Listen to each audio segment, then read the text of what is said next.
Bonjour à tous et bienvenue pour un nouveau tuto dédié à la pêche en mer. On démarre aujourd'hui avec quelques conseils pour bien démarrer sa saison de pêche.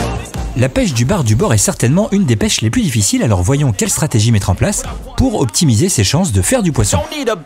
Pour bien aborder sa saison de pêche du bar du bord, il y a toujours des marronniers ou plutôt des basiques à avoir forcément dans sa boîte. Voyons ensemble quel type de leurre avoir dans sa boîte et comment les animer.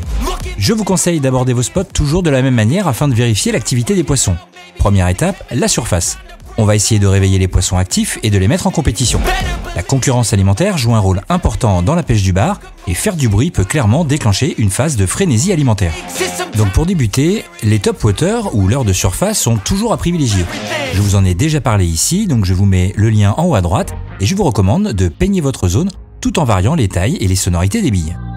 Si le poisson est actif, il prendra votre leurre pour du poisson fourrage tentant de s'enfuir et vous fera des attaques qui pourraient bien vous mettre des étoiles dans les yeux pour quelques années.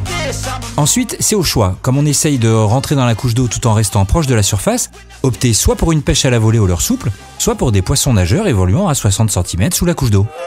Ils vous permettront de maîtriser la nage sans risquer de les perdre et battre du terrain.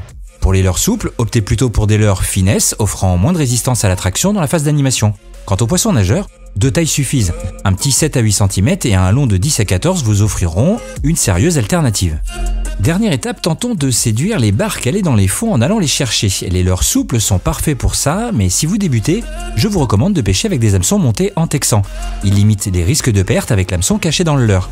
Si vous débutez, il y a deux choses à savoir. Les leurres souples sont ceux que vous perdrez le plus souvent, et du bord, inutile de pêcher avec des leurres souples trop plombées. Au-delà de 15 grammes, vous allez certes les envoyer comme des fusées, mais à de telles distances, difficile d'éviter les roches et de sentir les accidents de fond pour compenser la récupération, ou même de ferrer efficacement un poisson. Optez plutôt pour des plombées de 7 à 12 grammes, il y a déjà de quoi s'amuser.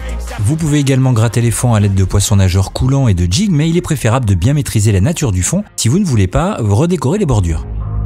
Si vous débutez ou que votre budget est plutôt serré, ne multipliez pas les couleurs et les formes. Concentrez-vous sur quelques modèles et achetez-les par deux. Comme je le dis souvent, 2 égale 1 et 1 égale 0. Je m'explique.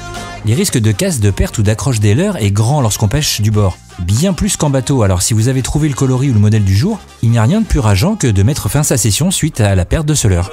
En doublant les modèles, vous avez toujours la solution pour reprendre votre partie de pêche. En résumé, dans votre boîte, 2 leurres de surface de la couleur de votre choix, 2 poissons nageurs ou 4 si vous variez les tailles, 2 finesses et 2 leurres souples. Le tout constitue une bonne base pour aborder sa session de pêche. À vous d'agrémenter vos boîtes sur cette base en variant les coloris, les modèles ou les sonorités.